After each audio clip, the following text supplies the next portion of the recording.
You've totally convinced me. You're as always, you're an honest broker, but you've totally convinced me. This is actually, I think they're in deep shit. And it's amazing. But my biggest takeaway is, how did Trump 1.0 not find these documents that Tulsi just revealed?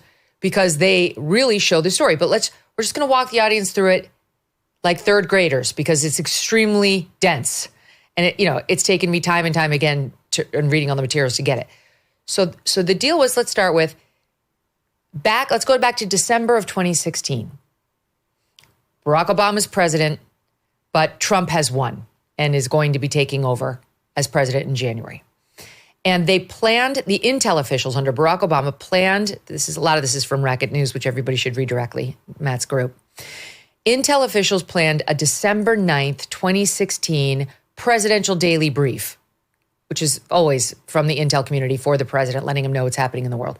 They planned a PDB that would say foreign adversaries, quoting here, foreign adversaries did not use cyber attacks on election infrastructure to alter the U.S. presidential election outcome. And they also plan to say, we have no evidence of cyber manipulation of election infrastructure intended to alter results. Here's the bottom line.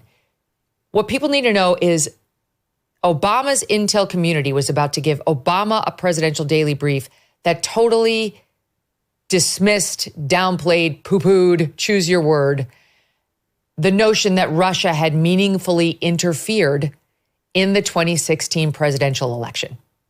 That's true. And by the way, Matt has gone well beyond the language that just speaks to manipulation of election infrastructure and pointed out that if you look at what the intel community had been saying, it went well beyond dismissing they're not attacking our election infrastructure. They had doubts up and down the board about whether Russia had done anything more in 2016 than it had ever done, which was just kind of attempts to be a menace and sow a little bit of chaos.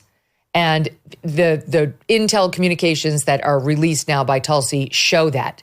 So while Andy and others are zeroing in on the notion that before they sat with Obama, they were going to tell him no attempts to hack our election infrastructure. And Andy will later argue them later coming out and saying, but lots of attempts to interfere in the election in general and totally to help Donald Trump. He's saying that's apples to oranges. Jim Himes, you point out at Racket News, is saying that's apples to oranges. There's no gotcha in Tulsi's big reveals about what was about to happen next, because nothing that happened next contradicted that they didn't try to hack our election databases.